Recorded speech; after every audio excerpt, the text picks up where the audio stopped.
Olá, mais um vídeo aqui no canal RinTube. Eu sou André Bastos, médico nefrologista, e hoje estou com uma convidada especial, doutora Ana Paula Duque, que é médica reumatologista, e vem falar para a gente hoje sobre uma doença, uma patologia que causa muita dor e é muito negligenciada por médicos, por pacientes, pela comunidade de uma forma geral. Então, eu queria agradecer a presença de doutora Ana Paula, ela que é médica clínica e médica reumatologista, e vai esclarecer algumas dúvidas sobre fibromialgia. Obrigado pela presença, Ana Paula.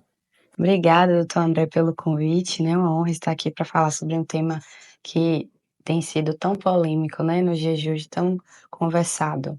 Muito bem. Então, para começar, eu queria perguntar o que é fibromialgia? Como ela se caracteriza? O que a pessoa sente? Fibromialgia é uma patologia, né? Como você falou, caracterizada pela dor crônica, uma dor difusa, né? Que o paciente sente em todo o corpo, né? Muitas vezes ele chega falando para você que dói tudo, só não dói o cabelo, né? Tudo dói. E é principalmente uma doença crônica, né, então aquele paciente sente aquela dor durante muito tempo, né, é como se ele tivesse gripado durante muito tempo. Então ele sente uma mialgia difusa, muitas vezes uma disestesia, que é aquela dor ao toque, uma sensibilidade maior, às vezes um abraço, um aperto maior, incomoda, né, dói mesmo. O paciente fica mais sensível, então, a Fica mais toques. sensível, exatamente, é como se ele tivesse uma sensibilidade aumentada.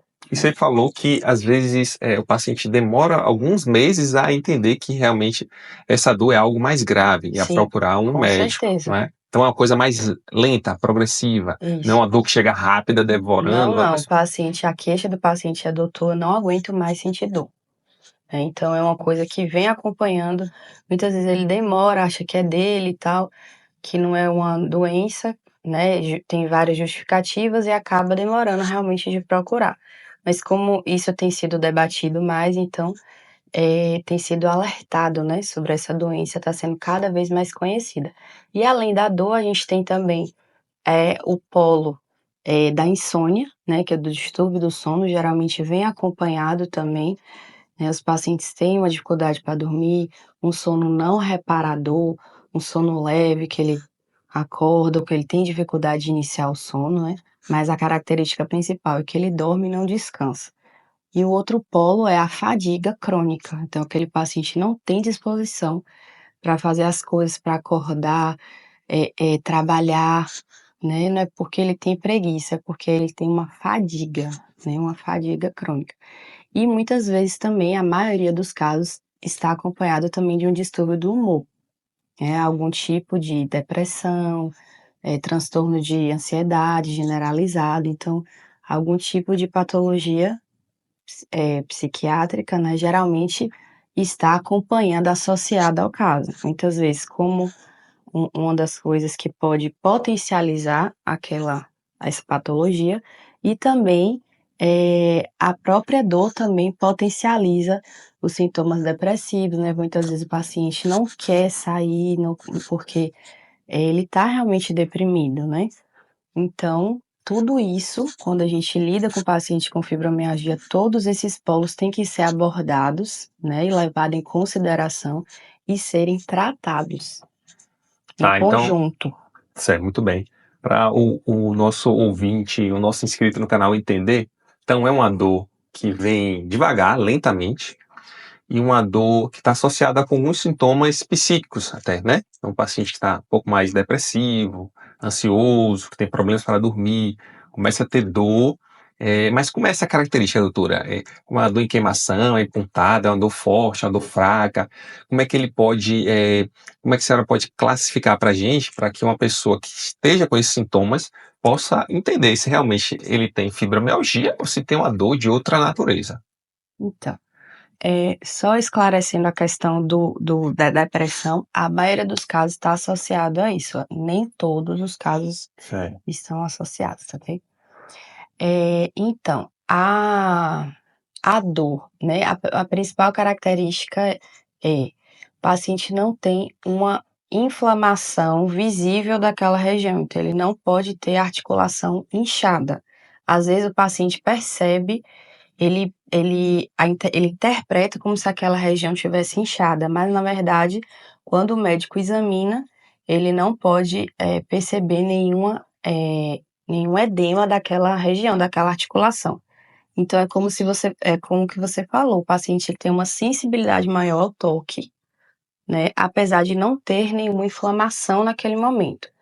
Às vezes ele pode ter tido até uma inflamação prévia, mas a dor continua a despeito daquela inflamação já ter se resolvido, entendeu? Então, uma das características é essa, não pode ter edema, e é uma dor mais difusa. Claro que tem vezes que pode predominar em alguma região, mas em geral a fibromialgia é aquela dor difusa. O paciente diz que dói do dedo do pé até o topo da cabeça. E quanto à intensidade, ela varia? Quanto à Muito intensidade, forte, fraca? varia, geralmente é forte, né? Mas a fibromialgia, a intensidade varia. Tem pacientes que têm sintomas leves, que conseguem trabalhar, que conseguem ter uma rotina, né, ainda social, inserida no contexto social, no normal, né? Mas tem pacientes que têm uma dor incapacitante, realmente. Não consegue fazer nada, não consegue fazer atividades básicas, né? A sua casa, até o autocuidado muitas vezes está prejudicado. Às vezes o paciente vai deitar na maca do consultório, não consegue nem subir na maca direito, né? E não consegue trabalhar. Então, tem casos de fibromialgia que realmente são bastante incapacitantes mesmo. Então, essa intensidade varia, mas geralmente é uma dor mais para forte, né? Que o paciente sente uma dor mais Muito bem. forte. E os pacientes sempre perguntam, doutora, por que isso aconteceu com ele? Né? Eu sou médico dos rins, então ele sempre pergunta, doutor, a insuficiência renal aconteceu, é um tema que a gente discute muito aqui, por que o meu rim está doente? Por que uma pessoa começa a desenvolver esses sintomas? Por que ela começa a ter fibromialgia? Sim, o começo, assim, a fisiopatologia da fibromialgia, ela não é conhecida, mas geralmente existem fatores que podem deflagrar a doença. Então, por exemplo, viu-se que pacientes que passam por um acidente, por exemplo, automobilístico, isso pode ser um fator desencadeador, né, para fibromialgia. Pacientes que passam por estresse muito grande, ou pacientes que têm uma dor crônica que não é tratada, né? Então, geralmente, esses pacientes podem ir deflagrando ali aquela dor, aquela sensibilização central que a gente diz, né? Então, é a percepção do cérebro que aquela dor existe. Então, ele vai ali interpretando como se aquela dor tivesse inflamada e, na verdade, não está mais. Então, uma doença crônica, uma dor crônica maltratada, um trauma muito grande, né? Então, tudo isso são fatores que podem contribuir para a fibromialgia e também uma história familiar que é muito importante, né? Então, se você tem um familiar com fibromialgia, isso aumenta as chances de você ter também essa doença. Entendi. É bem presente essa questão familiar. Então tem um componente genético também. Então, como é que a gente vai suspeitar de que uma pessoa que está com aqueles sintomas, ele pode ter fibromialgia? Quando é que ele deve procurar o médico? Quando é que ele deve suspeitar? Quando é que ele deve até sugerir, né? Hoje a gente tem tanta informação, inteligência artificial, a gente tem os canais de pessoas que estão comprometidas com a saúde. Como é então que essa pessoa pode ir ao médico e se consultar, saber se ele tem ou não a fibromialgia? Então, quando que o paciente deve suspeitar que tem a doença, né? Isso. Então, como eu te falei, são aqueles principais polos, né? Que são dor crônica. Então, ele percebe que ele não está conseguindo mais fazer as atividades básicas do seu dia a dia, as suas atividades laborativas, né, relacionadas ao trabalho. Quando isso tem implicado socialmente, o paciente está no ambiente, numa festa, não consegue ficar muito tempo por conta da dor. Então, quando isso tem implicado no desenvolvimento, né, das suas atividades, então já tem uma funcionalidade prejudicada. Então, isso aí já é um alerta que o paciente realmente precisa procurar um cuidado. Além disso, a fadiga também, né? O paciente tem uma indisposição, o distúrbio do sono e os distúrbios psiquiátricos também. Então, tudo isso aí o paciente vai levar em consideração. Outra coisa também que está muito associado à fibromialgia, que eu não mencionei aqui, que pode estar associado, são alguns transtornos psicossomáticos ou funcionais. Então, síndrome do intestino irritável, enxaqueca crônica, refluxo, dor pélvica crônica. Então, são coisas também que estão associadas à doença, né? Muito bem, doutora. Em relação ao tratamento, o que é que a gente pode fazer para tratar a doença? E a doença tem cura? Então, tem tratamento, né? Como é uma doença crônica, esse tratamento tem que ser contínuo, né? Não existe um medicamento milagroso. Então, tem que ter muito esforço do paciente também, né? Porque é difícil aderir ao tratamento muitas vezes, mas o paciente tem que entender que o papel dele é muito importante na sua recuperação. Então, o tratamento principal da fibromialgia é a atividade física.